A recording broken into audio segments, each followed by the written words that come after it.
on today's episode of the Holistic Savage podcast. You would think you want your heart to beat rhythmically. You would want it to beat like a metronome. Unfortunately, that is incorrect. If it's too consistent, that means that your body is not resilient to stress. It's like a rubber band that's become much more brittle and kind of easy to break. All right, functional friends, welcome back to the Holistic Savage podcast. Today I have another amazing guest, my good friend and kind of functional brother, if you will, Dr. Navaz Habib. Navaz, how are you doing, my friend? I am wonderful. I'm really excited for today's conversation. I am too. It's super fun. Like the best part about podcasting, I mean, I'm just doing this for me selfishly so I can hang out with my friends and say that I'm like working or something. But this is super cool because like you and I, we go way back. I think the first time we met was like 2019 at IHS in New York. It was for like Dr. Michael Ruscio's talk on like SIBO and histamine. The fact that I remember this kind of stuff, you know what I mean? But it sticks with me. And I remember kind of ran into you and we got to chatting a little bit and you had a copy of your first book about the vagus nerve, which obviously we'll talk about all the things. But, you know, for one thing, you've become well established in the industry as a leading expert on the vagus nerve and all things related to, which is such a huge subject that we can get into today. But also you've just become like a dear friend. You know, there's a lot of people in the space and there's the people that like really know their stuff and are really passionate about the science and using the science to help people. I think that's really what we relate on so well is you are one of those individuals. You're deeply passionate about the science and the research and then bringing that education to people to serve them. So I think this is going to be a really fulfilling conversation for both of us. And I appreciate making the time to join me today. I love you like a brother, man. I appreciate that very, very positive intro. And yeah, it's been a wonderful ride getting to know you and see you grow and get your message out there to the world. And I'm happy to be along for the ride with you. Yeah, it's reciprocated in full. You know, I've had a lot of like legends on this podcast, and every episode I kind of mention it just because this is a new production. It's a resuscitation of an old show. And certainly we've had some amazing minds and experts on the show. And, you know, I have a lot of intentions and ultimately it's like, I want to bring on thought leaders that have a valuable message and being able to provide education that the audience can obviously listen to and integrate and employ into their kind of self-healing efforts. You know, I love seeing everything these days in the age of information. It's all about empowering people with information and education. People want to be autonomous. They want to be sovereign. They want to understand how to take their health into their own hands, you know? And so obviously like Instagram is such a limited medium to be able to effectively communicate with people, whereas these kind of free form podcasts, it's fluent, it flows. So to kind of kick us off a little bit, first off, I want to hear about your books and maybe helping us understand, like, how did you get so into the vagus nerve as your area of expertise? It's a great question. It really honestly started for me weirdly in high school. I was very interested in anatomy and particularly the anatomy of the brain. And it really came down to just, I was so attracted to this idea that there's something so unique about the human form and just like the animal, the kingdom to begin with, but there's something so unique about us as humans. And it really came down to like, what's the difference that we have that generally nothing else in the world has? Like if a single human cell was found floating in space, it would be the greatest discovery of our lives, no question. But we take so much advantage of, or take for granted how much we are here and what is present here. And so for me, it was this curiosity as to what makes us so special and how can we be so different and so unique. And that was really the starting point. And I got into the neuroanatomy. I started looking at the brain, started looking at cranial nerves a little bit. And I was looking for outliers. I really don't know what it is. There's something unique about something that doesn't follow the exact same pattern. And for me, that's exactly what the vagus nerve did. The vagus nerve was a cranial nerve grouped in with the other 12 cranial nerves. It's cranial nerve number 10. But this one did something so different from any other nerve, whether skeletal, spinal, or cranial, in kind of how the nerve anatomically was present. This one went to every single organ in the body, basically. And it started in the brain, and it didn't go through the spine, and it didn't attach in different ways. I was just really drawn to it. It was so different, so unique. Fast forward a little bit, because in high school, I didn't really have the resources to go into, we didn't have PubMed back then, and we didn't have all the research availability as we do now. And I'll fast forward into kind of university, learning about inflammation, learning about inflammation being a common source of so many different chronic diseases. And it led back to, when I was in chiropractic college, the discovery of the cholinergic anti-inflammatory pathway, which I think is a little bit overlooked, and I'm sure at some point will be acknowledged as one of the greatest findings of our time. But this was done by the Feinstein Institute and Kevin Tracy in particular. And they found that when the vagus nerve is either not working entirely, like it's cut, or if it's working really, really hard, there's going to be two very different signals that are sent out through the spleen in particular to control how inflammation is sent out through the body. And this was such a unique finding, because it's finally telling us how the nervous system has a direct controlling effect on immune system cells and the inflammatory processes that they run. This was such a unique finding that it really stuck out to me. And when it was the vagus nerve that was found to be the crux of this system, that's when my alarm bell started going off and said, I need to learn about this again. I need to get back into this. Funny enough, at the same time, while I was in chiropractic college, my health was at its absolute worst. I weighed 250 pounds, high blood pressure, borderline diabetic. I'm 5'8", not active at that time at all, just in the absolute worst health that I could possibly be. And I'm learning about health. I'm learning about how to affect the health of patients and all these people that are out there in the world. Meanwhile, I'm not taking care of myself. And that was a real eye-opener a few years into practice. And my wife and I decided things need to change. We need to make an adjustment. We need to address what's going on here. My two worlds hadn't collided yet. The things that were going on in my health and the things that I was uniquely curious about in research, they hadn't hit. And it was I believe it was in 2016, I had my own chiropractic practice in Toronto, and I was working in a suburb of Toronto in Mississauga one night a week, helping out a friend at his chiropractic clinic.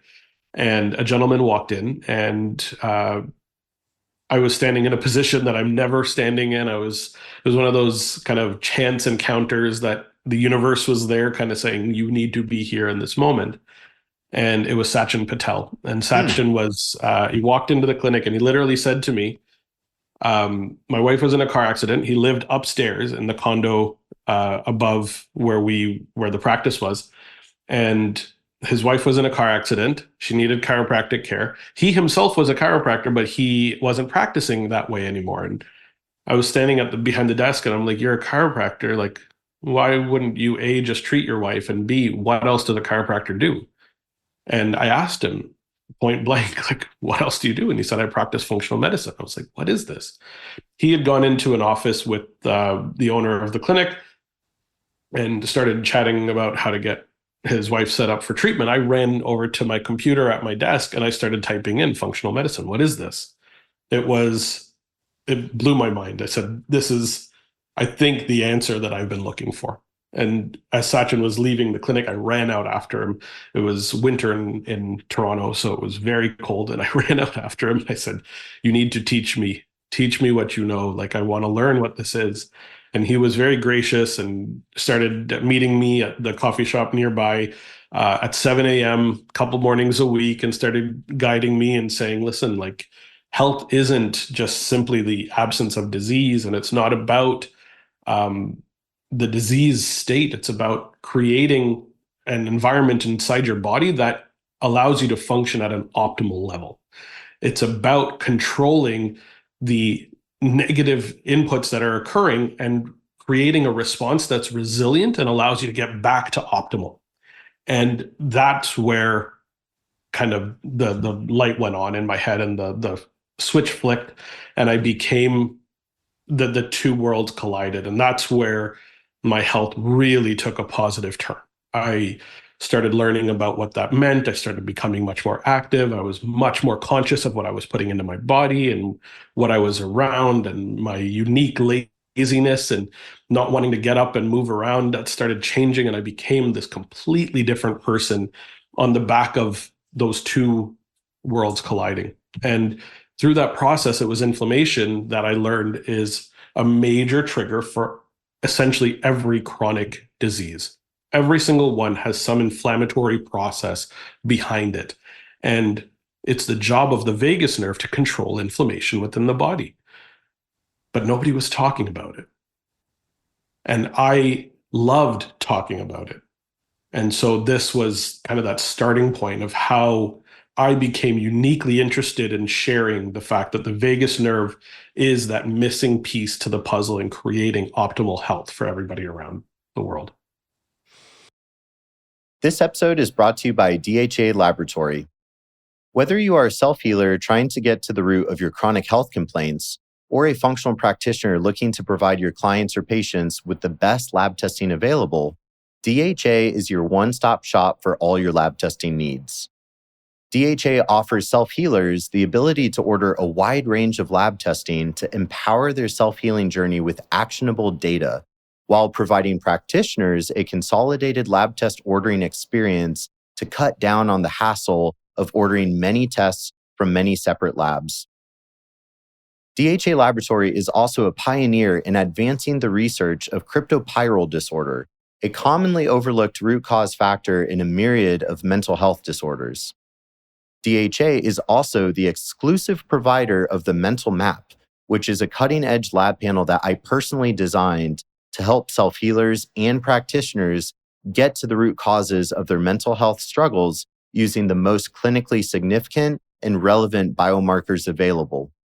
Be sure to use the link in my show notes to learn more about DHA Laboratory to up-level your self-healing journey or functional practice today. I'm really glad I asked this question. I had no idea about the origin story with Sachin Patel. If Sachin is one thing, it's gracious. What year was that? I want to say it was 2016, and I started learning from him in 16, and then I actually became a mentorship client of his very soon after. And then in 2017, he asked me to join the team at Living Proof. So I actually was there with them for a couple of years, learning everything firsthand, which was really exciting. Okay, that's super fun. As somebody, I've been meaning to catch up with him, get him on the show. Now I have a fun story to have him. Let's hear his side of it. But that's really cool. And even like I started my health fitness. I started my career. I mean, really like 2011 or so. And in the beginning, it was personal training, nutrition coaching. And just the advancement of ideology around, of course, like alternative medicine's kind of been around for a long time, but this functional medicine concept and ideology. And then even now, I mean, it continues to evolve and change so much. But I definitely think functional medicine as sort of a methodology, ideology as a concept, it really encapsulates what I think all of us have been really craving for a long time. Something other than diagnostic, pharma, myopic, conventional, reductionistic approach, something more integrated, something more holistic, something that like scientifically, physiologically makes more sense of like, well, everything's connected, right? And that's kind of the power of functional medicine is recognizing the interconnectedness of all systems. But I also really liked, and we could easily go down some philosophical, existential rabbit hole of, I liked what you were saying, just like we are unique, right? And there's kind of a cynical viewpoint if you could argue humans are kind of this like parasitic infection on planet Earth, or you could argue that we're this really special gift to the universe. I guess time will tell. But I agree. I think there's something truly magical just about like the cell in general, and the fact that there were these kind of like walking sentient compilations of trillions of cells and trillions more microbial cells, and we're sort of these macro organisms. Like, it makes no sense, but here we are. And so then kind of segueing with this sort of vagus nerve centric, it's wild to me. The vagus nerve thing has gotten so big, right? I believe was it 2005 the FDA approved vagus nerve stimulators for treatment resistant depression or something. I have that stat somewhere. Yeah, epilepsy. I've probably told you this story before, but I think it's a good sort of segue as we unpack this a little bit, because I remember when I was a kid, I was probably like 13, 14, and my younger cousin, her name's Kevin, she was a couple years younger than me, and she was having like chronic migraines, right? And nobody could figure out what was wrong with her. They were taking her doctor after doctor, and everybody in the family was so worried about her. Like, poor little Kevin is having these just debilitating, migraines. Of course, like I'm a, preteen. It's not like I know anything at this point in time. They were talking about doing an experimental procedure that included, putting wires in her body with like a battery pack. And I didn't know what they were talking about at the time, but hindsight, it's like, I'm 99% sure they were talking about, a vagus nerve stimulation, implant. Now, fast forward, they did not go through with the experimental procedure. And at some point, she was diagnosed celiac. And as soon as she was diagnosed celiac and went strictly gluten-free, the chronic migraines, all went away. And this is like long before I started my career, long before I knew anything about functional medicine. But, obviously looking back, like, well, it's crystal clear, right? And the conversation we could have around, gluten intolerance and celiac and vagus nerve and gut brain axis. But it's really exciting to me to see the science of vagus nerve stimulation, and also, polyvagal theory as more of a kind of psychological psychotherapy model for sort of transcending, trauma and anxiety disorders and all of that. But maybe, and I want to explore both of those, more like the physiological and then sort of this more like nervous system psychotherapeutic side of it.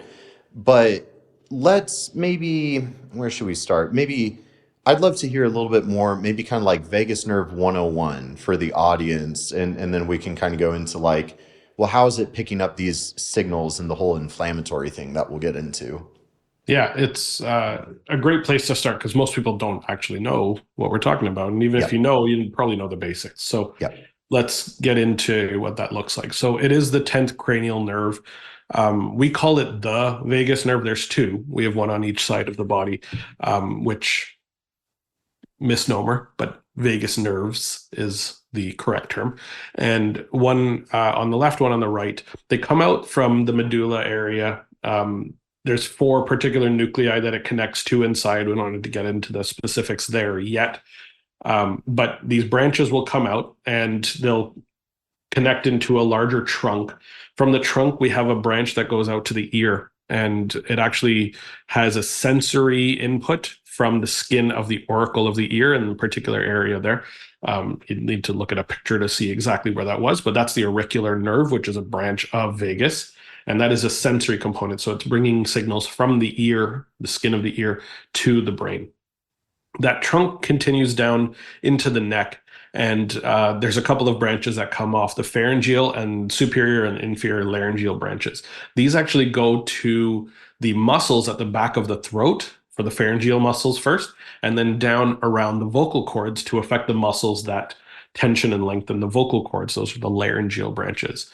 And those are motor signals. These are signals to muscles, just like the vast majority of other nerves in the body. It's going to send a motor signal, for example, to your biceps to do a bicep curl or to lift something up, right? We have a particular motion pattern that's going to occur. In the same way, we have that same thing occurring in the pharyngeal muscles to maintain an open, patent, strong airway. And then in the laryngeal muscles to allow for tonicity in the voice. And so we can go really low or really high with our vocal cords based on how much tension there is in the muscles, based on the signaling that's coming in through the vagus nerve. So basics there. That trunk continues on down through the neck, literally beside the carotid artery and the jugular vein. That's the blood vessels that bring the blood to the brain. We've got the vagus nerve sitting in there in the carotid sheath, which is literally like a soft tissue surrounding that holds two blood vessels, one artery, one vein, and one nerve. And the nerve is the vagus nerve on each side.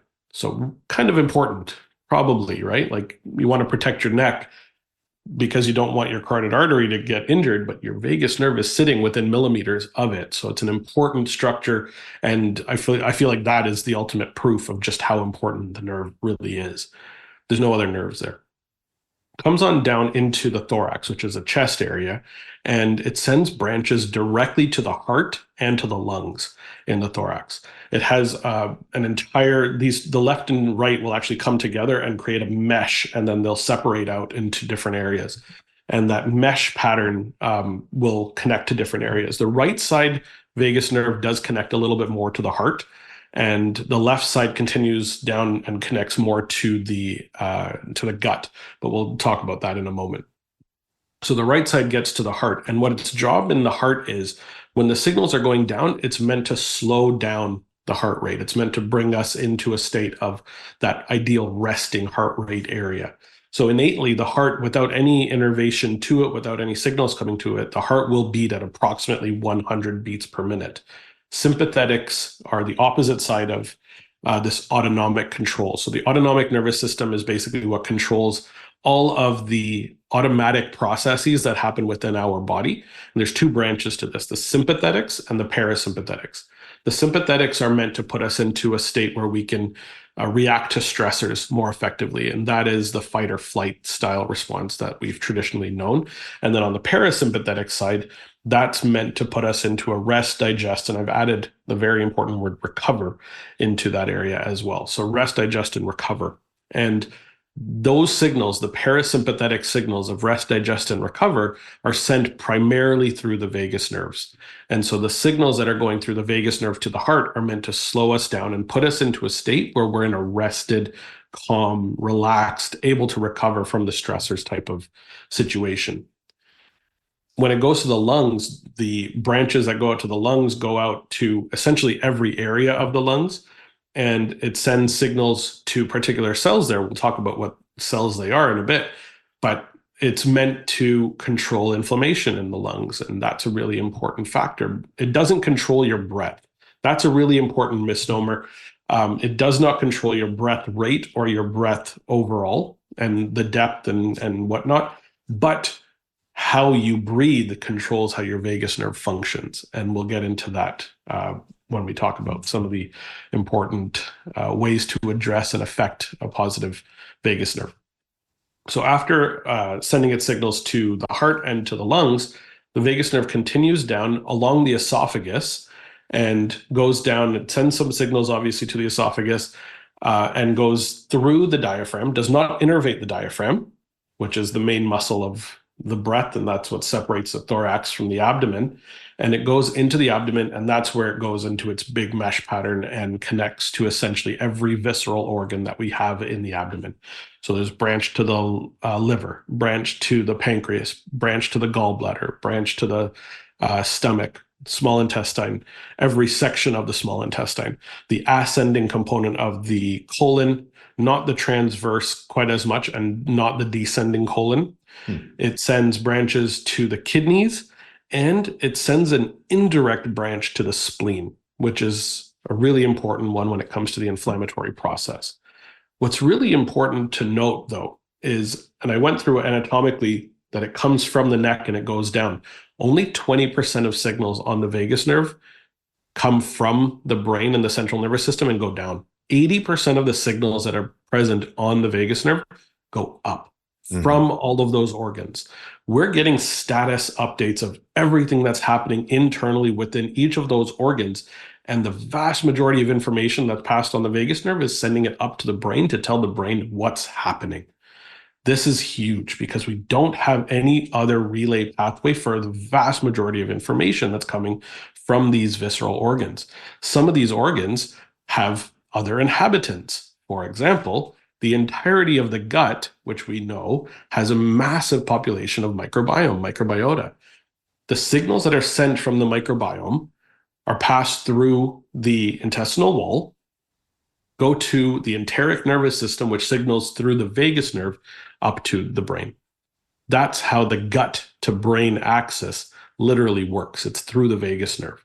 How signals are passed from the liver up to the brain tell us about detoxification. How much toxic burden are we under right now? From the gallbladder, it tells us how full is the gallbladder with bile right now. Are we able to push? The kidneys, what's going on with our electrolytes? How are we doing balanced with hydration and whatnot? Those signals all come up through the vagus nerve. So all of these important status updates that need to make their way up go through the vagus nerve. So you can imagine if the vagus nerve is not working very well, we're not going to get those important signals up. And we're not also then going to get those important signals from the brain down.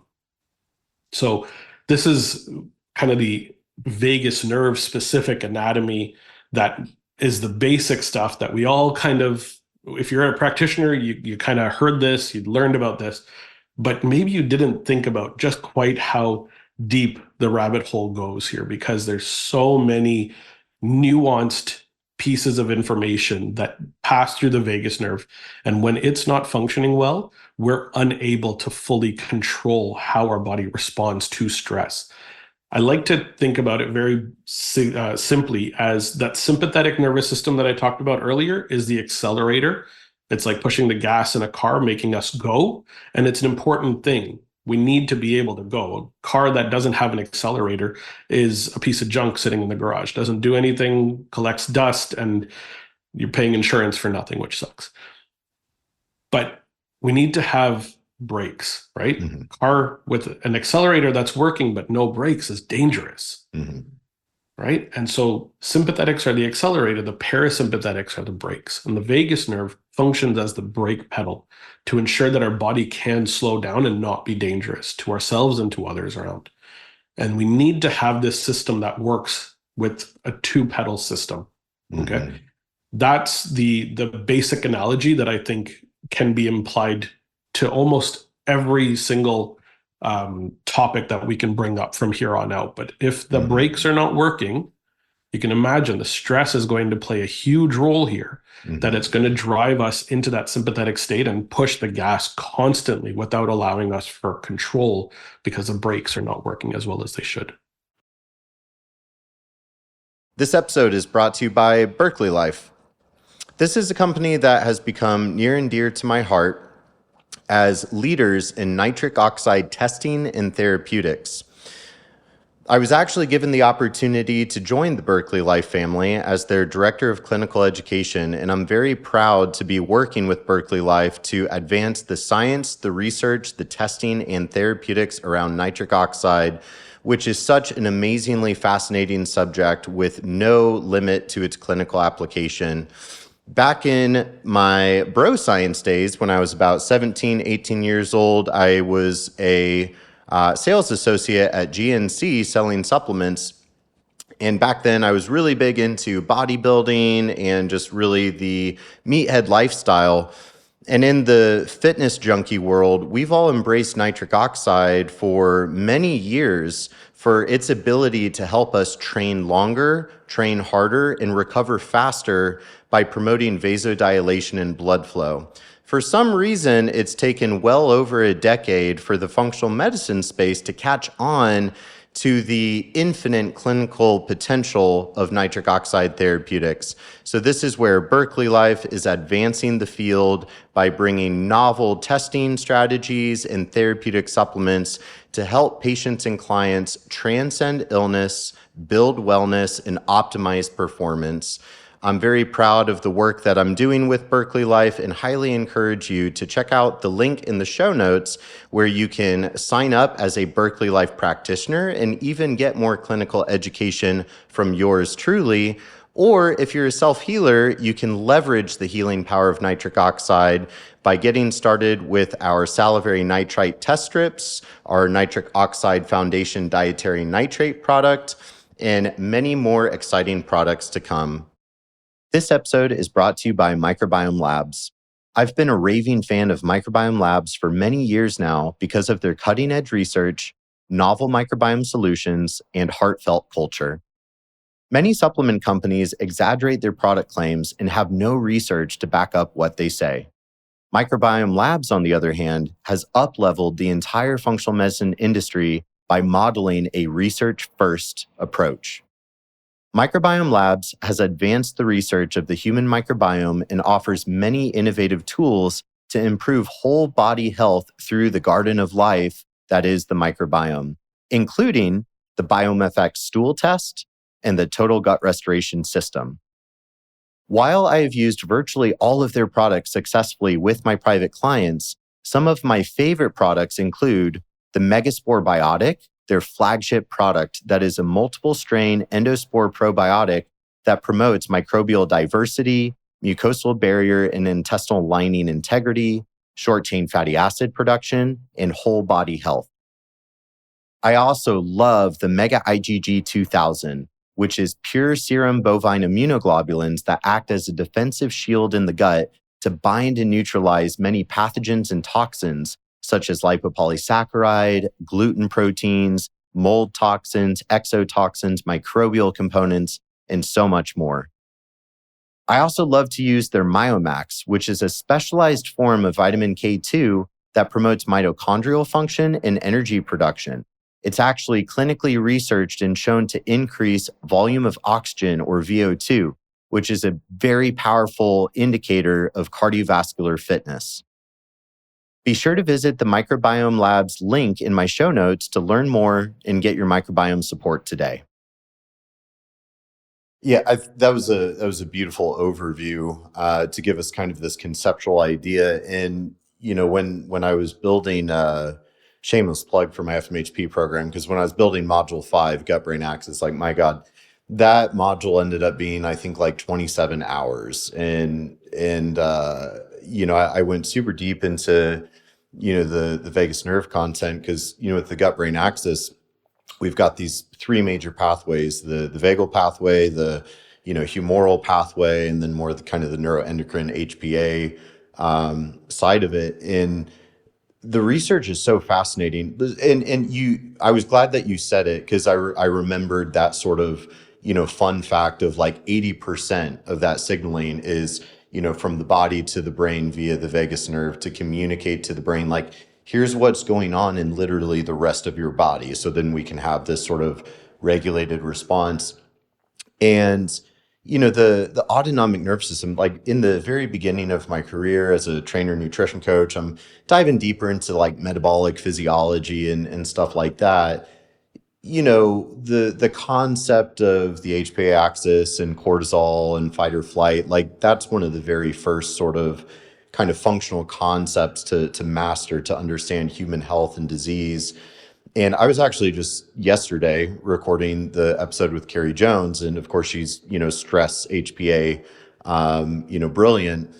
And what I was saying to her, and I'll repeat it here, because, my main area of focus, as is the whole microglial activation thing, which is huge and obviously ties in very well to the vagus nerve. But what I was saying to Carrie is with the research that I'm doing around the microglial activation and neuroinflammatory component, what I'm really seeing, and I really do argue that, especially if we're talking about mental health, not that I'm going to go into a tangent on that, but there's really kind of these major buckets of the neuroinflammatory component, the neurotrophic component, the neuroendocrine component. That's kind of the other big bucket. And then you have like psychology and mindset, and that's kind of a different thing. But what I was saying to Carrie is how, do we have a very real neuroinflammatory issue in America? Absolutely. What happens in Vegas doesn't always stay in Vegas. And in this context, right, where if we have inflammation throughout the body, it will, via signaling through the vagus nerve largely, communicate these signals to a neuroinflammatory phenotype in the brain. However, I feel that the autonomic dysregulation, the HPA, the vagal signaling, this neuroendocrine perturbation really occurs before that neuroinflammatory storm kind of picks up, right? It's like the neuroendocrine signaling is defective first, and people are symptomatic, they're feeling stressed out and burned out. So I like the way that you're posing this of, we have to have this allostatic harmony, right? And so with kind of the idea of, okay, the gas pedal of your nervous system and the vagus nerve very much largely acting as this parasympathetic brakes. I think we've discussed it on IG Lives or something, but I think it's worth repeating here where, heart rate variability, because you alluded to the heart rate control factor a little bit ago, HRV has become such a powerful tool, kind of a gadget, biohack kind of thing. The idea being, work smarter, not always harder, based on your HRV score and your recovery score. Is it fair to say that the HRV score, the variability in your heart rate, is largely or exclusively controlled, regulated by the vagus nerve? Yeah. The HRV marker, heart rate variability, I will call it the scoreboard of sympathetic to parasympathetic balance. Mm-hmm. Right? That's really what we're looking at, is how much time and how strong are the signals of the sympathetic nervous system compared to the parasympathetic nervous system, and how much time are you spending in each? How effective are you in moving between the two, right? Moving your foot from accelerator to brake and back.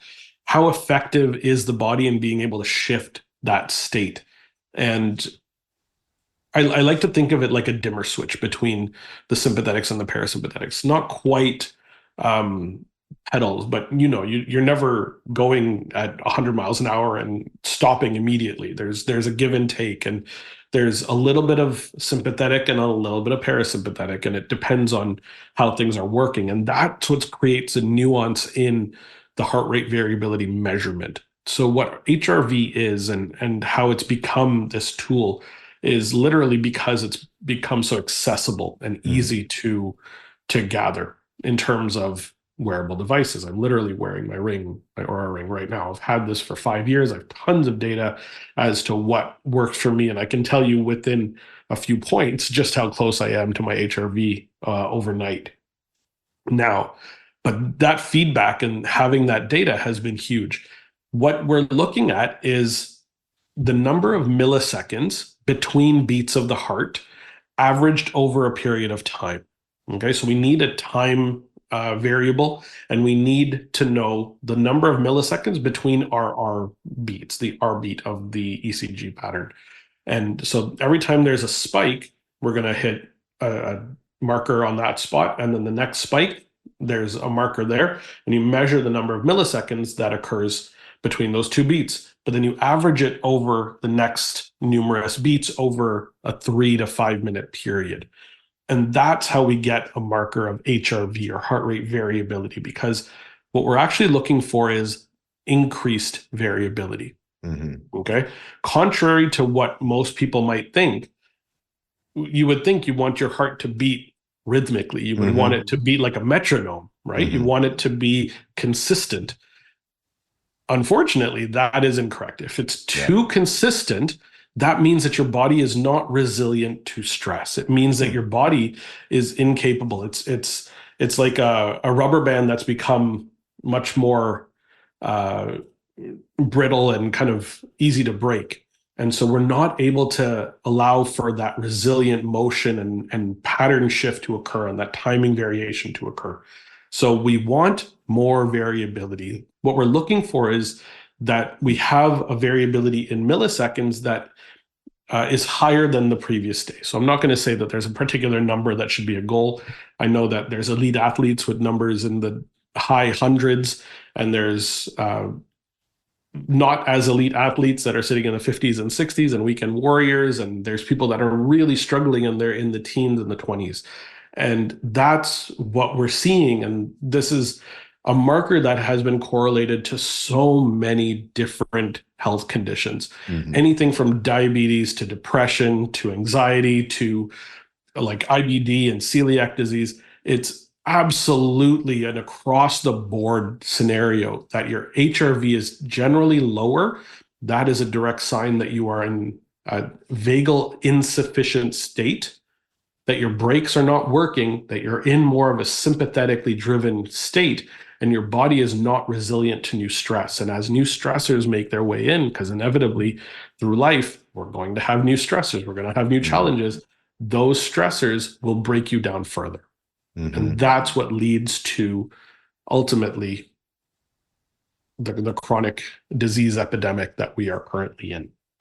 I'm really glad that that was perfect, because obviously I want to, as much as I love theory and rabbit holes, I want to make sure giving the audience some work withable stuff, because HRV's gotten so big and it is so accessible. Now, me, like I love my biomarkers and blood work and whatever. But like realistically, how many times are you going to do lab testing per year? Like maybe twice if you're a little bit more punctual with your health. Whereas and personally, I admit, I've never been a big gadget guy or like wearable. I just don't. I like to think I'm pretty in tune with my body, but I love the accessibility of it with the HRV. And I like that you broke that down, because I remember when I was first learning about HRV, it's so counterintuitive. Like you would think that a lower HRV score is good. You want that consistency of your metronome, of your ticker, if you will. But I like the way you broke that down of, no, high variability, more sort of elasticity, if you will, pliability with your nervous system. And, I like to give credit to my friend Nicole LaPera just with how much she has popularized and breathed life into this nervous system regulation, which, not that it's a new concept, but she brought it to the world in a way that was more palatable than talking of, HPA, neuroendocrine, allostatic, you know what I mean? This idea of now everybody, even, I do yoga at the gym across the street like 3 days a week. And even the yoga instructors are talking in terms of like, okay, our Ujjayi pranayama breath work for the sake of regulating and soothing our nervous system. So I think it's become a very palatable concept. And so, especially with our whole conversation here being very vagus nerve centric, I know the audience is like, well, how do I know how my vagus nerve is working? Like, how do I know how my vagal tone? So, based on that synopsis, I think we can safely say, the HRV, if you're going to use HRV on a Whoop band or an Oura ring or just a strap and app, whatever you're into, that HRV score, if you're tracking it, can be an effective way to essentially, like, could you say that the HRV score is kind of like a proxy marker of like your vagal tone? Is that fair? Yeah, the higher your HRV, the stronger your vagus nerve. And so vagal tone can be extrapolated pretty consistently from that HRV marker. You don't need to get into the standard deviations and the SDNN and the RMSSD versions. And are we looking at the low frequency and the high frequency, or are we doing a time domain analysis? There's so many different ways to do it. Mm-hmm. For the basic user, for somebody who's literally just looking at a single marker and trying to say, what is the value of this for me? I agree with you. I'm not a huge fan of wearable devices. Honestly, I don't think, like, I hate when my wife's wrist is ringing all the time, and it's the attention grabbing thing that drives me nuts. I hate her Apple Watch, but that's a whole nother thing. I think where wearables can be really useful is in a situation where people are not already in tune with their body. You, I think, are very I won't call it a unique scenario, but you have had a long time learning how to take care of your body and learning how to be in a situation where you know how your body is going to function based on how you feel. There's a lot of people out there that are in a complete opposite thing where they literally have zero mindfulness experience and have not had the opportunity to learn how their body is functioning. And for those people, this is the type of tool that can be really useful and Yeah. incredibly empowering to help provide that real-time feedback to tell us here's what's really going on. That's why things like continuous blood sugar monitors, continuous glucose monitors are hugely important for somebody that has gotten to a situation where their blood sugar is entirely dysregulated, right? Hmm. But when we have this real-time knowledge, then the empowerment is there and people can be empowered to make better decisions. In the same way, this is where I think wearable devices are of highest quality and of highest value to um, practitioners and people that are looking to really take control of their health.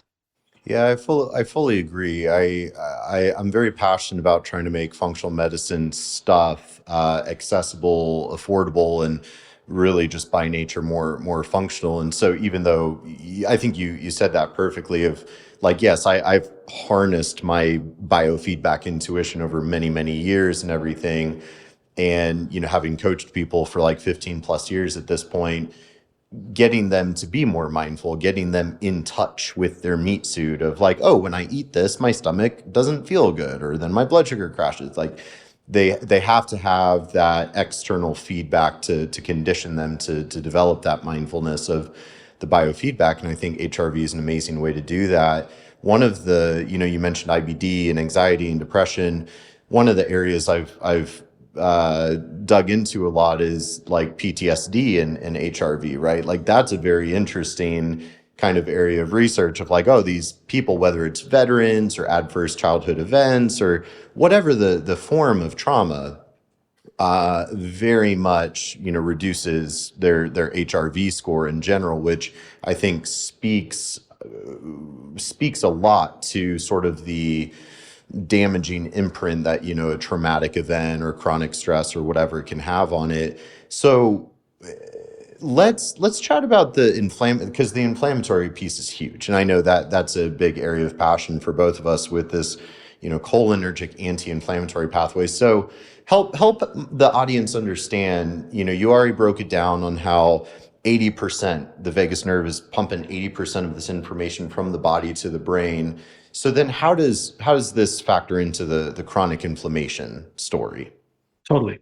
So inflammation is our body's natural response to a stressor, something that pushes us off of our optimal function kind of consideration. So if we're in a state of everything is working nicely and we're doing well, everything is balanced, all our blood work, all our electrolytes, everything is sitting in a good position, and all of a sudden we get into a car accident, for example. That's a major stressor, physical stressor, emotional stressor for a lot of people. There's various challenges that come with it, needing to deal with a lawyer situation or getting your car fixed and all of the whatnot. What happens is your body is pushed from its peak performing level or the level that it's at, where that basic function is, into a state of stress. And what's going to happen is our body needs to push the accelerator in order to handle the stress, and our sympathetics turn on. And the sympathetic nervous system literally goes out and sends a signal through norepinephrine, which is the neurotransmitter utilized primarily by the sympathetic nervous system, to go out and send signals to all the cells of the body through the bloodstream, through the nerves that are directly connected, particularly to the immune cells, which is really important to remember, to turn on and to turn on high alert because, hey, something stressful has occurred. We're going to have these challenges pop up. We need to clean up. We need to make sure that this fire is put out. Okay. And the analogy of a fire, I think, is the right one to use here. So we've got a building, and in one of the rooms of the building, there's a fire that's broken out. And we're going to call the firefighters. And so the sympathetics are sending a signal to the immune cells saying, hey, go put out this fire. Doesn't matter what else happens. If that fire spreads, our survival is threatened. The whole building would shut down. So go put out this fire locally where that issue is. So if it's a car accident, they're going to go to the areas that have been affected, muscular, neck, whatnot. Okay. In the situation of the gut, where there's microbial dysbiosis that's occurring, or SIBO, or mucosal barrier broken down, or celiac disease type of condition, the fire is in the gut. And the immune system needs to go there and put out that fire. But it doesn't matter what damage it creates locally as long as that fire gets put out. In the same way, when the firefighters are called to a building to put out the fire, they go and they tear everything down to put that fire out. Does not matter. And doors and walls and flooring and roof, it doesn't matter. Windows get broken, everything gets broken down as long as that fire goes out. That's the same exact thing that happens in the body. We go and we break down a certain area to ensure that that fire shuts down. The job of the vagus nerve is to turn on when the fire is out, to go and repair all the damage that's been done by the fire and by the stopping of the fire. Okay? By the fire and the firefighters. And we don't want firefighters to go in. Like, we're not going to call the fire department and say, okay, hey, you guys came in and saved our lives, but we need you to go and fix the issue that you created by going in. You need the repairmen to come in. You need the plumbers, you need the electricians, you need the drywallers, you need all those people to come in, do the cleanup, and repair the issue that has been created. Those are immune cells, but they're different immune cells. Those are the monocytes that we've recruited. These are the immune cells that we've called to the area to put out the fire, are not the repairmen. We need to use the immune cells that are present locally within the tissues, send them a signal to say, okay, repair process start, go and do the repair. And so they'll go in and they'll fix up and clean up. And when we get that signal effectively, that cell is then going to go in and clean up the damage that's being done. That signal requires the vagus nerve to be functioning, because the vagus nerve is sending, as the sympathetics are sending out norepinephrine, the parasympathetics are sending out acetylcholine. Acetylcholine is the neurotransmitter driving the parasympathetic nervous system. And the vagus nerve is a huge component of that. So this signal of acetylcholine is going to go out through all of the nerve endings of the vagus nerve locally to all the tissues that it innervates. So it's going to go to the heart, and acetylcholine is going to go there and say, okay, let's cut down on the inflammation that's present here in this organ. It's going to go to the lungs. It's going to go to the liver. It's going to go wherever. That signal is direct. But what if that issue is occurring in a place that is not directly innervated by the vagus nerve, like the muscles in your neck, or like the bone in your arm, or whatnot? We don't have a vagus nerve signal going there. How do we get that acetylcholine to go to that area? The way that occurs is through the spleen. And this is where we can go back to that important spleen piece. And this is now the system that's called the cholinergic anti-inflammatory pathway. This is what was found in the early 2000s, and why it's so important to understand how the vagus nerve works. So vagus nerve is going to send all these direct signals to all of the organs that it talked about. Now it's going to also send a signal to a particular ganglion in the celiac area. So that means it goes to the gut area and it's going to attach to the celiac ganglion. And the celiac ganglion is actually a sympathetic ganglia, meaning that all of these sympathetic nerves that are going there, the accelerator nerves that are going there, create this mesh of nerve endings that are present in an area near the spleen. And from this ganglia, we have a specific nerve that goes directly to the spleen. It's called the splenic nerve. It's a sympathetic nerve, but we have a vagus nerve innervation to that. And vagus nerve comes in and it is going to send out acetylcholine locally to that ganglia. And what it does by doing so is it shuts down the sympathetic response. Okay, so the sympathetic nerves become quieted in that area. And the splenic nerve sends out its norepinephrine. It's a weird relay signal. Don't ask me how it works. I wasn't there for the design process on this one. We're just here in the discovery. But norepinephrine goes out to the spleen. And the spleen is kind of the housing area for all the immune cells within the body. It's where a lot of these cells learn what they need to be doing, and they're housed in this area and they're trained to go out and do what they need to do. This signal goes to these particular cells called T cells that have an enzyme within them to create acetylcholine in the bloodstream. So these immune cells are called CHAT cells, CHAT, cholinergic, choline acetyltransferase is the enzyme that's present within them, and they go out and they create acetylcholine, and that acetylcholine goes out through the bloodstream, and the bloodstream goes everywhere. So these acetylcholine signals get sent out to all of the cells that need that signal to put on the brakes and turn on that repair process that's necessary in all of these different organs. The signal of acetylcholine is being sent to a particular type of immune cell, which is called the macrophage. The macrophage is the key to all of the function within each of these organs. It is the developmental immune cell that's present there. You can think of it like the security, the repair team, the maintenance team that's present in every different organ. They do a lot of different jobs, but they're not the firefighters. The firefighters are rolling around in the bloodstream. They'll come when they're called. We don't want them to come and do the repair. We want the team that's present to do the repair. These are called tissue-resident macrophages. In the brain, those tissue-resident macrophages are called microglial cells. And this is how we get these things activated. Sometimes when there's a fire going on in the brain, those microglia become activated. They get turned on. It's like the fire is causing the repair team to shift into a firefighting team because everything is on fire.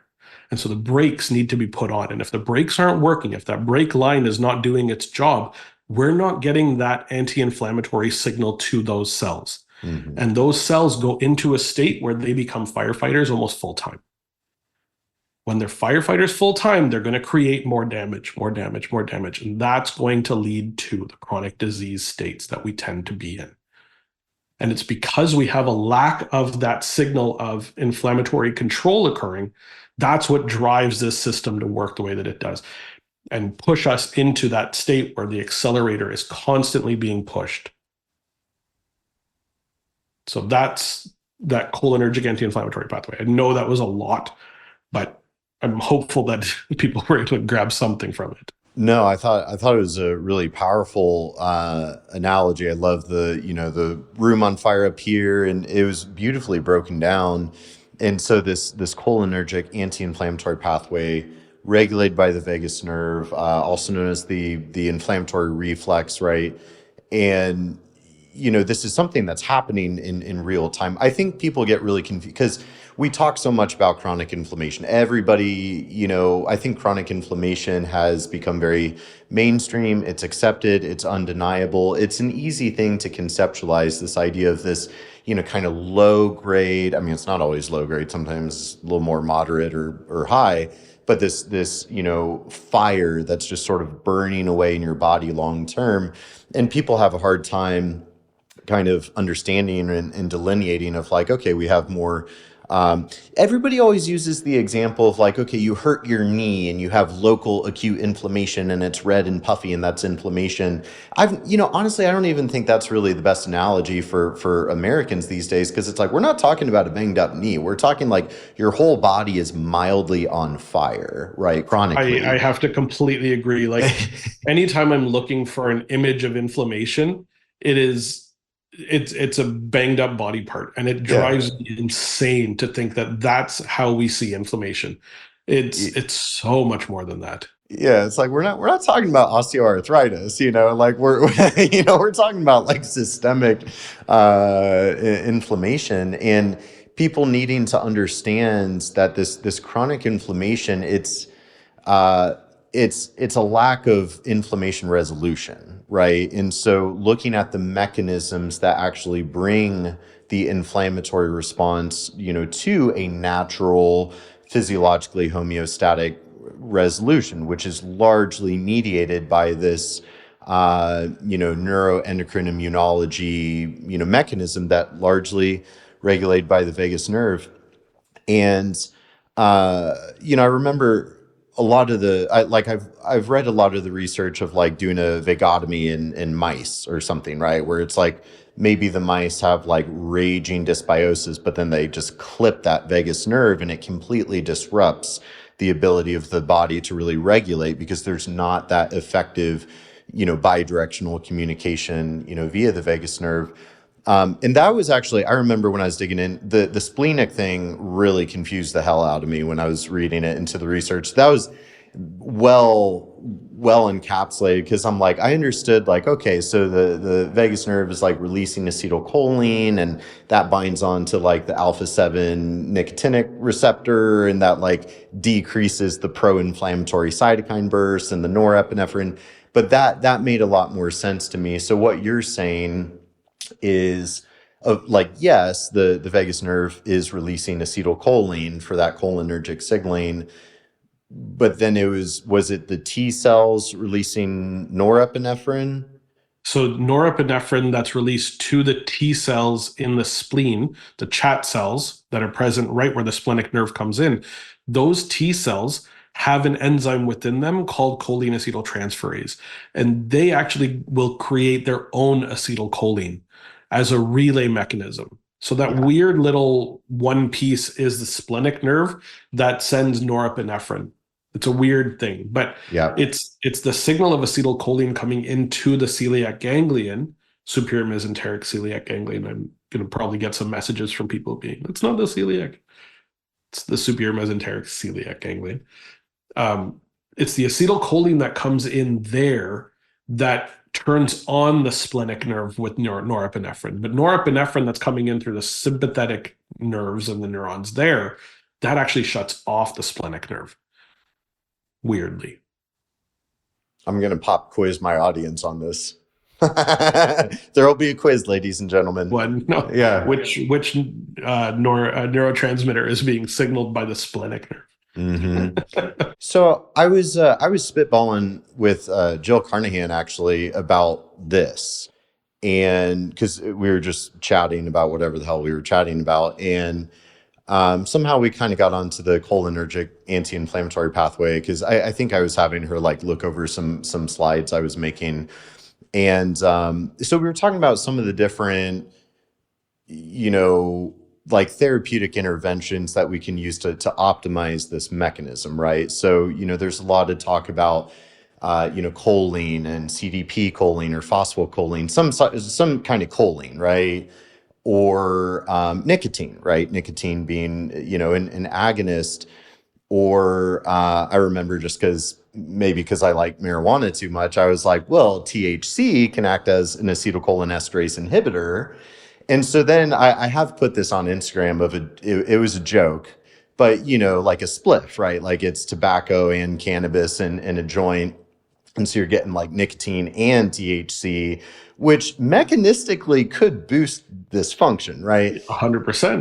And so, Jill Carnahan, God bless her for playing along. She's like, Brendan, a lot of my IBD clients are addicted to smoking. I wonder if maybe part of why they're addicted to smoking is that might be giving them some degree of symptom relief by boosting this anti-inflammatory mechanism. Your thoughts? This is actually an episode of House, funny enough. And of course it would come from House, but it was a gentleman had, I believe it was Crohn's, and House came over and he specifically goes, okay, you're going to smoke 3 cigarettes a day. That's it. No more, no less. That's going to help manage your inflammatory issues. And what it's doing is it's nicotine that's activating the nicotinic component of those acetylcholine receptors. So nicotine drives the activation of that receptor in the same way. Obviously, there's a whole lot of things potentially wrong with that, and I understand what you're saying, but the addiction to smoking makes a ton of sense because they're getting symptomatic inflammatory relief from the nicotine that's coming in. Yes, it's having its effect with its tar and all the other things, but the nicotine is stopping the gut issues from occurring because it's helping to control the inflammatory reaction. It is a symptom reliever. It is not the answer for sure. But from a symptom relief perspective, I can totally see where that's coming from. Mm-hmm. Well, and so just kind of looking at the time, because I want to make sure we chat about some of the functional intervention strategies that we can, use to optimize, vagal tone and all of that. Because certainly, there's so many components to that. Of obviously, we're all about removing those harmful input signals, putting in the beneficial input signals, maybe not using, 3 cigarettes a day to fix the gut. But when you look at like even how the vagus nerve regulates like the tight junctions of the gastrointestinal tract, right? Of even just low vagal tone increasing leakiness that then kind of just further, right? I often try to portray this because I'm sure you can appreciate where some of us functional educators will put out information, and sometimes we have no control over how people receive it. But a lot of times people might throw a fit of like it's fear mongering of like, oh, you're elucidating this problem, but what's the solution, right? And it's like, well, like if you actually hear us out with what we're saying, because while like pathophysiology is kind of like a self-perpetuating vicious cycle, it's like disease begets disease, inflammation begets inflammation, but so too does healing, right? I think people need to understand, like even the gas brake pedal analogy. It's like, let's say you're accelerating in a direction of disease. You're building up this metabolic momentum in this pathophysiological direction. Well, how do you reverse that? It's like, well, you got to pump the brakes a lot, and it's going to take a certain amount of time to pump the brakes to come to a smooth stop. And then you have to shift into, reverse or whatever, or pull 5-point turn, and then start accelerating the other way. But you can build up a momentum in a healing direction. And I think, optimizing vagal tone and signaling is one of many ways to do that.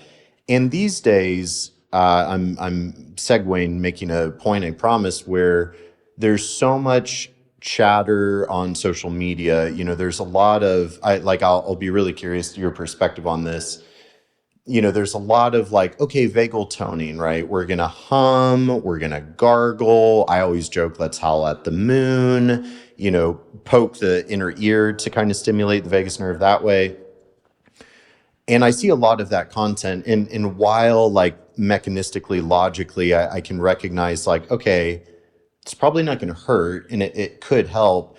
I guess my thought when I look at some of that though, I'm like, if let's say that you have, unhealthy lifestyle habits, sedentary processed food, high stress, a lot of alcohol, drugs, prescriptions, whatever. I don't think humming or gargling is going to quite do it, right? Yeah, you're absolutely correct. I couldn't agree with you more. And that's literally why I wrote my second book. So my Okay. first book went into the basics. It went into the foundational tools and the foundational therapeutic pathways by which we can affect positive change and push us into that state where the vagus nerve is working more effectively. Unfortunately, all of those exercises are very foundational. These are things that if we're not having done it for a long time, they're not really needle movers in creating this massive shift. Ultimately, it all comes down to the breath being under control and utilizing certain lifestyle factors and certain lifestyle practices and habits to keep the brakes working. But for a lot of people, they hadn't been taught from an early age how to regulate and how to put the brakes on, right? How many people watch their kids go into a crazy, rageful, like, I have 2 girls and I see it happen all the time where they go into this complete breakdown and the world is ending because I turned off the TV, or they can't find their stuffies and the world is coming to an end. And so screaming and yelling and hollering. This is a complete and pretty common dysregulated state. And what we're seeing is these exercises that I started sharing early on in my practice that had some effect. Most people didn't realize that these were tools that they needed to be utilizing for a long time. And so it was very difficult to implement good needle moving tools into these situations for these types of patients. So they're dealing with an inflammatory bowel disease, or they're dealing with an autoimmune condition, and I'm saying go hum and that's going to change your life. No, that's not how it works. Yes, the breath control is the thing, but what we're doing when you're speeding down the road with your accelerator getting full pushed and you're trying to pump the brakes, but your brakes haven't been tuned, your brake pads are worn out, the brake fluid is low, you're not going to have that effect as well as you would like. And so you're tapping, you're not getting enough of an effect. Sometimes we need to do a full repair process and get the brakes working again. And that requires a little bit more therapeutic depth. And this is where things like electrical vagus nerve stimulation can really come in and be needle movers. Mm-hmm. And affecting dietary change that improves choline. You mentioned choline. Acetylcholine, the neurotransmitter, has two components. It has acetyl-CoA and it has choline. Choline is deficient in 90% of diets in North America.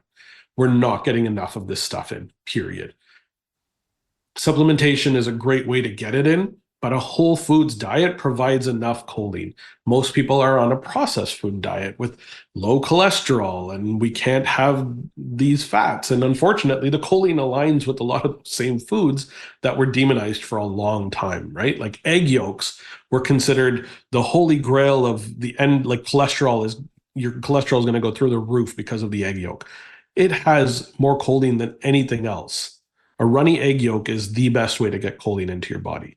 Have a couple of them a day, you're flying, and it's not going to cause you heart disease, just an FYI. I eat 6 a day, so does that mean my choline is raging then? I do that, and I'm glad that you mentioned the dietary sources, because it's huge in supplementation to supplement the dietary. Because I also do, though, to the audience, I do take phosphatidylcholine every day. I do have a PEMT SNP and whatever. So, but yeah, runny egg yolks, those over easy, those rich golden egg yolks, huge. And two, I definitely was eager to, like, the two things I want to hit before I let you move on with your life, the vagus nerve stimulators for sure. And if we can touch on polyvagal too, because you've been working with, do you want to explain your relationship with gammaCore and your devices? Because you have done, there's so much talk about vagus nerve stimulation out there, and to me, like, you're the master of it. I look to you of, like, if Navaz says this is the stimulator to go with, like, that's what I go with. Yeah. So yes, it's really become a recent development, but it's awesome because I find electrical stimulation of the vagus nerve for my patients in my clinical practice has been the single biggest needle mover. I pair it with a lot of the foundational exercises because I don't necessarily want somebody stimming every single day of their lives for the rest of their lives to get themselves into a parasympathetic state, right? We shouldn't have to throw an additional piece into people's regulated routine, because if they're out and they get stressed, they should be able to breathe themselves back into a calm state. I want to teach them to take that moment. And when we have the electrical stimulation, it's literally the strongest thing that I found to repair that brake pad more quickly. It allows us to get into a better sleep state. It allows us to get into a state where we're thinking more clearly, where we're not feeling dysregulated all the time. And I hear this, I just heard it I got off my group call about 15 minutes before we started our call.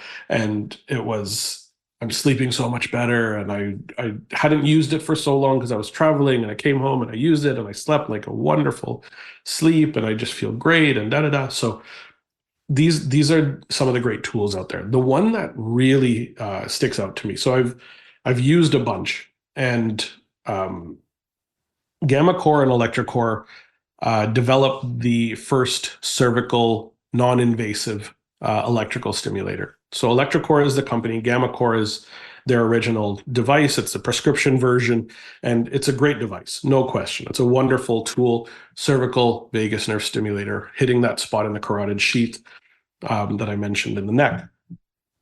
The problem is that it's a prescription device and does require practitioner to go out and do this. So they developed another device called Truvega. which is this guy right here. Okay. I really like this. So this is a rechargeable, awesome, unlimited use device. It's a little bit weaker in terms of its function than the Gamma Core, but this is a wellness device that anybody can utilize, anybody can get a hand on. The reason I like this one, there's competitors out there, things like Pulsetto. They're not bad, but these guys developed it. They have all the patents for it. They've done a ton of research. And when I say a ton, like they have 100 or so research articles out there using their devices for particular conditions and seeing massive changes. They did all the work. I trust the research that they've put into it. And so they've developed this device, which I think is really easy because it's a handheld, single use, 2-minute stimulation on the neck that has great response. I'm using this one personally myself. And I really like it. So that's my go-to for sure. The build quality on this tends to be a bit better as well than some of the other ones that are out there. The reason, so there's different ways you can stimulate electrically on the neck, or you could do the auricular stimulators. You mentioned poking the ear. You're getting that stimulation if you do that, right? Auricular acupuncture is built on that concept. Nothing wrong with that at all. You need 15 to 30 minutes of stimulation in that area to get the same response that 2 minutes gets you in the neck. What's easier to plug into your daily routine? Right? Yeah. So I have mine personally sits here in my office at my desk. So I'll come, I'll sit, I'll throw it on. End of the day, I'll do it again if I need to, and gets me kind of set. With my patients, I'll have them leave it on their bedside table or at their sink, and it's tied to waking up, going to bed, or brushing their teeth, right? And so we're pairing it onto a habit that they already have, that they're already going to do. And this device in 2 minutes is going to have the same effect that 15 minutes of auricular stimulation is going to have, or whatnot. The reason for that is only 1% of the fibers of vagus nerve go down the auricular branch to the nerve, to the ear. The vast majority of fibers are present in the cervical branches. There's 100,000 on the left and 220,000 on the right. Again, I wasn't there for the design process. Somebody asked me why. Like, I don't know. I got to ask the boss about that. I think it's a pretty simple conclusion that under 1,000 fibers versus hundreds of thousands of fibers in the neck, much easier to have that positive effect that you're looking for with an electrical stimulator. So that's my go-to. And my relationship with them is I speak on their behalf, but they found me after I wrote my book. And you'll notice even in my first book, I barely spoke about it. I didn't have any idea how powerful it was going to be. A big reason why I wrote the second book was because I started to see how quickly people could shift their health when they utilize this device. So that's the new book, Upgrade Your Vagus Nerve. So this is perfect. We'll kind of tie all this together a little bit because, you know, we've covered so much ground, and you know, this is what drives me crazy about Instagram is like, you know, I'm putting out like one daily post. You can only fit so many words into a caption. You can only put so much into the slides, and then people kind of nitpick, and the nitpicking just makes me want to slam my head into a wall. Because it's like, look, you know, I always like to be thinking in terms of kind of this functional intervention spectrum, right? You know, we have so many different interventions, and what I think, I don't know about you, but I see so many, you know, self-healers, clients, patients, whatever you want to, people, humans, souls. They get so lost in it, right? They get so lost in the journey. They get lost in the information. Everybody's saying different things. Which rabbit hole do they go down? It's overwhelming. And, you know, especially with more of I have a coaching background and a very motivational interview, behavior modification, coaching psychology background, which has served me very well. Because, you know, in functional medicine, it's all too common of like, okay, you know, you're struggling with all these symptom clusters chronically. So let's start with like 10 grand of experimental lab testing, and let's identify 50 root causes, give you, you know, 20 pseudo diagnoses that's going to create a nocebo effect and actually lower your vagal tone. You know, and then dump 30 supplements on you and 10 biohack gadgets and whatever. And it's like, well, To me, first off, as a practitioner, I strive to be very unbiased. Of like, I literally do not care what intervention somebody wants to do as long as it's efficacious, it's ethical, it's safe, it resonates with them. It has to resonate with them, or they're not going to do it. Right? It's like somebody asking, "Well, what workout regimen should I do? Should I run? Should I do CrossFit? Should I do Zumba?" And it's like, whatever you enjoy doing that you're going to keep doing. Step one is get you moving consistently. And then if you want to like modulate the type of exercise to get a specific adaptation to the imposed demand, that can be altered. But so with, kind of this functional intervention spectrum and how some of the interventions we've discussed today of environmental intervention, make the energetic or literal environment more health promoting, the lifestyle and the behavioral, of course, sleep hygiene and diet and exercise and nature and whatever, psychotherapeutic, psychological intervention, and you do the EMDR or tapping or somatic or whatever you're into. And, we discussed certain specific mechanisms and kind of jokingly talking about like, well, you could smoke nicotine and that would activate this cholinergic pathway. But stuff like this gets me really excited. And the reason why is I picture, I have a big heart for veterans with PTSD, having like, I once upon a time, it was my dream to be a Navy SEAL. And while that never came to fruition because of an injury, I think about how many veterans have like true extreme, trauma. And some of these people that have been so ill for so long and they're so lost in it where it's completely unrealistic to overwhelm this person where like, okay, you just need to adopt this vanilla holistic lifestyle and completely overhaul everything about your lifestyle overnight. And maybe eventually you might not want to kill yourself. Like that's the worst health coaching clinical advice ever. We have to use interventions that are going to move, to your point, to move the needle. So, to the audience, I'm not at all like bashing the, fluffy vagal toning strategies out there, right? Like healthy lifestyle foundations, exercise, sunlight, sleep, stress management, healthy dietary, eating the runny egg yolk for the choline. All of these things are going to promote, vagal tone, vagal activity on top of everything else. But then, if we're trying to really move the needle more quickly, something like, a vagus nerve stimulator. And whereas traditionally these vagus nerve stimulators used to be implants, like you have to get this device like implanted into your chest cavity and wired up. But now we have this non-invasive method, right? So I'm curious from you and your clinical perspective, is this something that you think everybody and anybody could benefit for? Is there more like certain demographics that more so versus less so? Or what's kind of your stance on, who should be reaching for these types of devices? There's a certain subpopulation of patients that I found don't do well with them. And these are the hypersensitive patients, the people that have a lot of difficulty with physical touch, with the use of acupuncture needles. There's a real hesitation. And I think it comes down to a feeling of safety for a lot of those people. And this will tie back to polyvagal theory pretty significantly. But there is a subset of people that are not going to respond well if they use it. That said, the vast majority of people will either feel nothing or phenomenal with it.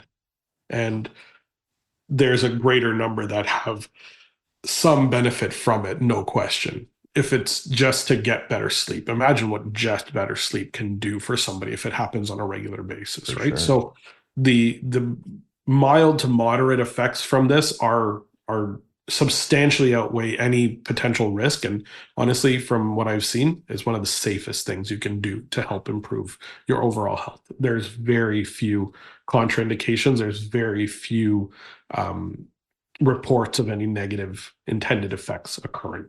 So it's not very common to have that occur. Coming back to that concept of safety and polyvagal theory, you mentioned veterans, and I think there's obviously a huge amount of respect that I have for people that have gone through voluntarily through the stressors and the rigors of serving. And I don't want to leave out a very important group as well, which is the first responders. They go through so much. I have a really amazing friend who was a firefighter here in Toronto, and after some horrific things that he's seen, that he shared with me, I don't have the heart to share with all of you because just horrific to hear. He decided to retire from the fire service and started a foundation called Fire to Light, which is meant to improve and support the mental health of firefighters and first responders that are working worldwide. His name is, sorry, Brandon. And if you look it up, firetolight.org, really, really wonderful stuff that they're doing. They're really trying to support that community as well. These people have observed some of the most grotesque, challenging, terrible things. And what's eventually occurred is a lack of feeling safe in their own bodies. And safety is the driver of the polyvagal theory. So Dr. Stephen Porges developed this theory years ago, shared it, and it became this big deal. And it's in the clinical psychology world, talking about how we've got all the physical stressors that we've talked about, the physical, the biochemical stress. On the emotional and psychological stress side, our body responds the same way. When we feel unsafe, we're more prone to the fires occurring and growing. When we are in a state where we feel safe, the vagus nerve can turn on.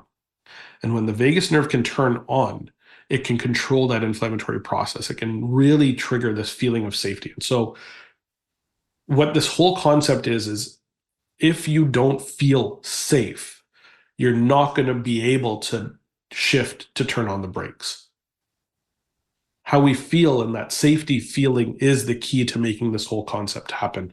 I don't think we have enough time to get into the depth of polyvagal theory, but in the basic terms, get down to that safety feeling. And one of the best ways to do that, even if you don't have a vagus nerve stimulator, even if you don't have the best diet, the thing that I mentioned earlier, that's, for me, it comes down to this. This is the crux of everything, is control of the breath. When we breathe with our diaphragm, when we breathe through our nose and activate nitric oxide activation as well through nasal pathways, when we turn on this slow exhale and we really work on controlling and putting all of our attention to our breath, we can literally shift our state. That's why the simple idea of taking 3 deep breaths and controlling and ensuring that they're diaphragmatic in nature has such a profound effect in the moment. You can be running an errand and going crazy and affecting some huge change in the world, and take 3 deep breaths and feel like you're in yourself again. And it's the ability to do that, to bring your attention back to yourself and to control how you are responding to the world. The breath is the key to vagus nerve function. And all of those other humming, chanting, gargling, singing, cold plunge, cold showers, sauna, you name it, all of it comes down to your breath. It's what yoga was built on. Yoga is built on these difficult physical poses, but controlling your breath when you're in those situations. What Pilates was built on controlling and creating an optimal breath pattern while in difficult movements, right? You know this, when you're in the gym and you're huffing and puffing because you're benching like 250 or something, the control of your breath is how you then get that last rep to go. And how you recover from that tough set is by controlling your breath. When you recover following the end of a workout, you control your breath to do so. The breath is a tool to shift state. I love that we have devices and tools like this out there. I love that we have it all. But the thing that we're doing 20 some odd thousand times a day that we can have massive shifts come from is literally becoming conscious of our breath. That is where it all, for me, begins and ends. No question. Powerful. Really, really powerful. So I'll tie a beautiful bow on this, and then certainly I want to share where people can learn about you and your books, because if you think, like, I'm glad that you mentioned yoga, because I've been doing a lot of yoga for a lot of years now. I grew up doing martial arts. Like karate was really my first obsession and passion. So I think some of this is stuff that like I got training on at a young age, and maybe I've taken it for granted, right? Because of my background. Because with martial art, like, okay, I'm doing a hard sparring session, and then doing this really intentional breath work to restore the heart rate and everything. And martial arts, yoga, very much built on the breath. A lot of people don't know that yoga is actually at its core a breathing practice above all else. And so I love that somatic breath work and different types of breathing exercises are becoming so, much more prolific these days. But I love how even just through this conversation, we've explored all these different intervention strategies, right? That's kind of my goal, is to give people these tools that they can reach into their toolbox. When do I need to just sit and breathe? When do I need to maybe put this zapper against my neck? When do I want to smoke a cigarette or a spliff? Whatever they're really into. And then just because you touched on that really great sounding foundation, I just want to make a quick plug for, I'm really trying to use this podcast to drive t-shirt sales for this t-shirt fundraiser. Navaz's t-shirt got held up at the Canadian border. So maybe somebody at the border is like repping my swag. But, I did start my own 501c3 foundation that is a research and education foundation. Can't really do anything with it until we raise funds, which is why I'm selling t-shirts and decking out. So all of my podcast guests are supporting the cause. And I'm definitely going to look into your friend's foundation as well, because I think there's a lot of people that are passionate about that, serving first responders or veterans. Or the point of my foundation is to literally serve people struggling with their mental health while concomitantly conducting research, advancing research, collecting data. So then we can turn around and then educate the public with research-based, science to teach them how to restore their mental health. But so many good causes. Now, to wrap this up, though, so obviously be sure to follow Dr. Navaz. We'll include his handle in the show notes, as always. But also tell us a little bit about your books and some of the upcoming work you have going on and how people can learn more. Yeah, absolutely. So first book, Activate Your Vagus Nerve, came out in 2019. It was much more of a basic foundational, cool little learnings that I had in there. And it really shows the extent to which vagus nerve is involved in many different processes. The next book, Upgrade Your Vagus Nerve, which is brand new, came out in February of 24.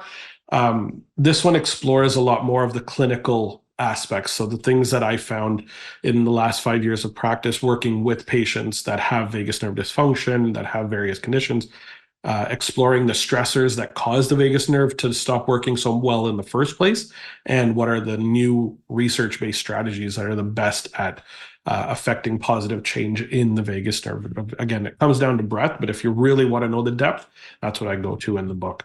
And ultimately, when people are ready to make a change and they're really interested in the accountability and the support and kind of the group support that we have, I run Health Upgraded, which is my online clinic, and we have a group program that helps create that state shift. It's called the State Shift System, and we help people out there that are suffering from whatever type of condition get some real answers on their root causes, and at the same time affect that initial change. You had said this to me in New York at IHS just this past year, that we wanted to add a sixth R to the functional medicine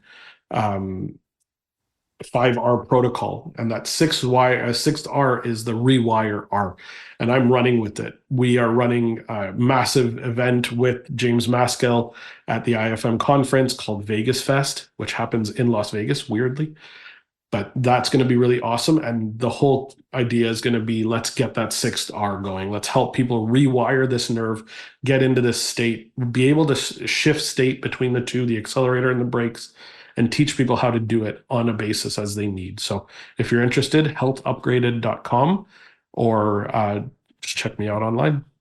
Absolutely. And we'll include all of that in the show notes. Navaz, like, you've become such a good friend and a leader in this field. I know Jeffrey Bland was giving you a lot of well-deserved praise for your work around the vagus nerve. I've watched you grow so much over the years. To me, like, you are the guy for the vagus nerve, which is so interconnected to every facet of our health and our physiology. So I'm sure we'll have you back on the show. I mean, we're hanging out in like 3.5 weeks in San Diego. So that'll be a good time. We're getting to hang out multiple times this year, but I really, really do appreciate your time on the podcast. I think this is such a amazingly valuable episode for the audience. I can't wait to release it to the world. Love it, man. Thank you. Appreciate you, brother.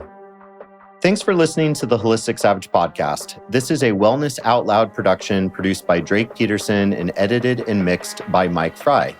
As always, if you liked this episode, please rate it and review it on your podcast app. Don't forget to subscribe and share with your friends. See you next time. This podcast is for general informational purposes only.